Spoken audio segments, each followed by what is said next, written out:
Salut tout le monde, c'est Anne1975, aujourd'hui on se retrouve pour un nouveau tutoriel sur PC et aujourd'hui nous allons parler un petit peu de doublage et plus spécifiquement de Bandritmo. Alors je rappelle rapidement ce qu'est une Bandritmo, c'est un texte défilant en bas de votre écran en général qui va vous aider à doubler, peu importe ce que vous doublez, puisque vous allez avoir les points d'entrée et de sortie du texte que vous devez dire ainsi que les onomatopées, etc. etc. Je me doute bien évidemment que si vous êtes ici, c'est pour apprendre à créer vos propres Bandritmo et c'est évidemment ce qu'on va voir ensemble aujourd'hui. La première étape, évidemment, ça va être de télécharger un logiciel qui va vous permettre de réaliser ces Bandritmo. Alors aujourd'hui, nous allons nous diriger vers Capella. Alors c'est un logiciel qui est un petit peu vieux maintenant, mais qui fait toujours le taf, enfin du moins si on arrive à le faire fonctionner. Et c'est ce que je vais vous expliquer aujourd'hui. La première étape, évidemment, c'est de télécharger Capella avec ce lien. Et comme c'est écrit sur le site de Capella, il vous est conseillé d'installer QuickTime, qui est tout simplement un lecteur de vidéos. Mais évidemment, c'est surtout pour Capella qu'on va s'en servir et pas pour autre chose. Une fois que vous avez téléchargé vos deux logiciels, nous allons tout simplement ouvrir Capella. Voilà, donc je viens d'ouvrir Capella et la première chose qu'il va nous falloir évidemment c'est d'importer une vidéo sur Capella pour pouvoir donc faire notre Bandritmo comme il se doit.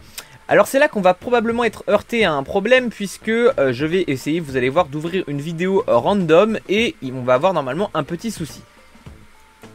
Je vais donc essayer d'ouvrir un extrait de Bayonetta que j'ai au préalable enregistré. Et on va mettre voilà, le timecode maximal. Et il nous dit, comme vous pouvez le voir, impossible d'ouvrir le fichier associé. Alors pourquoi ça fait comme ça? Et bah parce que comme je l'ai dit, Capella il est un petit peu vieux. Et donc pour que ça marche, il va falloir qu'on change l'encodage de nos vidéos pour que Capella puisse les ouvrir. Pour ça, on va télécharger un autre logiciel qui s'appelle Handbrake. Handbrake, c'est tout simplement un logiciel qui va nous permettre de convertir des vidéos, notamment pour changer l'encodage. Et c'est ce qu'on va faire tout de suite. La première chose qu'il va falloir faire, ça va être de modifier la résolution de votre vidéo pour la simple bonne raison que, comme je l'ai déjà dit 2 fois, Capella il est vieux et quand vous mettez des vidéos en HD, il y a de grandes chances que ça plante. Donc il faut tout simplement réduire la qualité. Donc nous on va passer en 480p fast, voilà ici. Et on va ensuite changer l'encodage en allant dans l'onglet vidéo et en passant en MPEG4. Voilà, pour que notre vidéo puisse être ouverte par Capella. On démarre ensuite l'encodage et c'est parti. La vidéo est en train de se mettre dans le dossier que j'ai sélectionné. A few moments later. Et normalement, that's good, le fichier a été exporté, on peut fermer Handbrake et revenir sur Capella. Ensuite, on va donc réessayer d'ouvrir le fichier de Bayonetta, mais cette fois-ci avec la version qu'on a convertie donc de Handbrake. On l'ouvre et hop, normalement, vous allez voir, abracadabra, si je fais espace, voilà, le fichier se lance, enfin la vidéo se lance, donc tout est fonctionnel. Ensuite, on va apprendre un petit peu à se servir de Capella, puisque malgré tout, c'est un logiciel qui n'est pas forcément facile à prendre en main au début. Vous allez avoir plusieurs touches qui vont être, on va dire, à retenir. La première, ça va être le 0 de votre pavé numérique. Le 0 qui simplement démarre le début d'une scène. Alors ça peut surtout être pratique si vous voulez faire plusieurs scènes à partir d'une même vidéo. Bon, en général, moi, je ferai plusieurs Bandritmo. Voilà, parce que je fais comme ça. Mais vous n'êtes pas obligé de faire pareil. Vous pouvez par exemple prendre une grosse vidéo de 20-30 minutes et la découper en plusieurs scènes de 10 minutes en mettant du coup par exemple des zéros. Voilà ce qui vous sépare deux scènes distinctes. La deuxième chose qu'on va apprendre à utiliser, ça va être la touche numéro 1, toujours de notre pavé numérique, qui va servir de séparation de scènes. Par exemple, ici, nous allons avoir une coupure à cet endroit, comme vous avez pu le voir, on a une coupure. Et bien, vous pouvez mettre une séparation qui va indiquer donc au doubleur que à cet endroit il y a un changement de plan. Alors attention, c'est pas forcément utile. Personnellement, je ne l'utilise quasiment pas dans la mesure où ça peut être vraiment utile si ça influe sur le jeu des doubleurs. Mais si ça influe pas, je pense que c'est pas forcément utile de le mettre. Sauf si vraiment vous voulez le faire pour vraiment marquer tous les changements de plan. Mais bref, perso je ne l'utilise pas. Ensuite, les deux autres boutons dont on va avoir besoin, comme vous vous en doutez, c'est le 2 et le 3, toujours du pavé numérique, qui vont être tout simplement la définition d'un point d'entrée et de sortie de votre texte. Alors, quand vous allez le faire pour la première fois, normalement, il va vous afficher ceci, puisqu'il va vous demander d'entrer des rôles. Voilà, tout simplement. Alors du coup, moi, je vais le faire sérieusement, puisque j'avais vraiment prévu de faire cette scène de Bayonetta. Mais voilà. Donc on va, évidemment vous faites un nouveau rôle, vous mettez le nom de votre personnage, donc moi je vais mettre Cereza puisque c'est le nom de la gamine.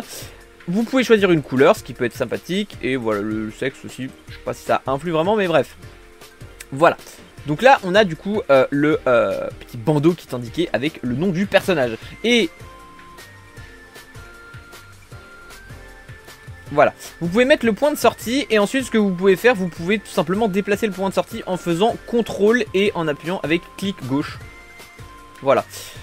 Une fois que c'est fait, une fois que vous avez mis votre point d'entrée et votre point de sortie, vous pouvez entrer votre texte. Alors moi du coup je vais l'écrire en français, littéral. Alors j'ai fait ça vite fait du coup juste pour le tuto. Normalement j'aurais dû faire deux entrées distinctes parce que là il y a un gros blanc entre le début et la fin de la phrase. Mais voilà, j'ai juste fait ça comme ça pour le moment. De toute façon c'est juste pour un petit exemple. Voilà donc. Voilà. Du coup, une fois que ceci est fait, bah, il faut le faire pour tous les personnages de votre scène, évidemment. Et n'hésitez pas à changer de ligne. Attention tout de même, si vous avez trop de personnages, vous pouvez essayer de filtrer un peu. Par exemple, vous dire mettre tous les personnages principaux sur les deux lignes du haut, tous les personnages secondaires sur les deux lignes du bas, ou en fonction du nombre de personnages, mettre que les personnages secondaires ou tertiaires sur la dernière ligne. Enfin bref. Ça, après, c'est à vous de vous organiser. Personnellement, j'ai toujours fait des scènes avec pas plus de 4 personnages, donc ça n'a jamais été trop compliqué pour moi.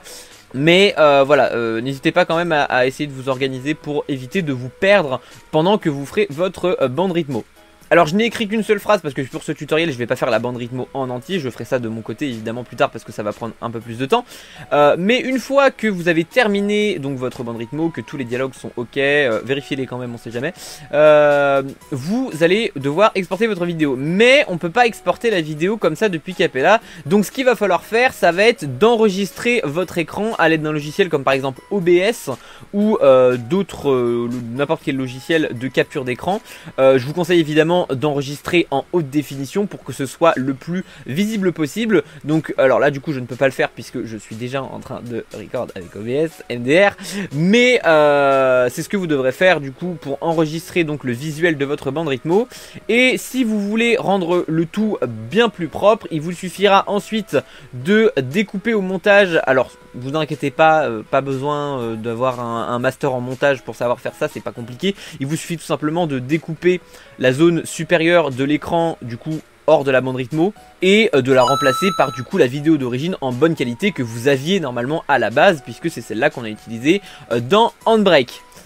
Et voilà, une fois que c'est fait, une fois que vous avez exporté le tout, vous avez normalement votre bande rythmo prête et prête à l'emploi.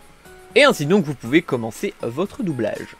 Et voilà, normalement c'est tout pour ce petit tutoriel, j'espère qu'il vous aura été utile. N'hésitez surtout pas à me dire en commentaire si jamais il y a des problèmes chez vous ou si vous avez des questions, parce que je sais que j'ai dit beaucoup de choses dans cette vidéo et surtout que malheureusement il y a quand même beaucoup de manips à faire pour faire fonctionner Capella.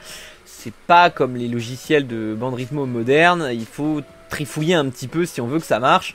Mais malgré tout, Capella reste quand même un logiciel gratuit et qu'on peut avoir assez facilement. Donc du coup, c'est quand même pas si compliqué que ça de faire quelques petites modifications pour que vous puissiez avoir un résultat assez propre. Et bien voilà, je vous souhaite à tous de passer une très bonne fin de journée ou une très bonne fin de soirée. On se retrouve pour un prochain tutoriel. D'ici là, portez-vous bien. Ciao!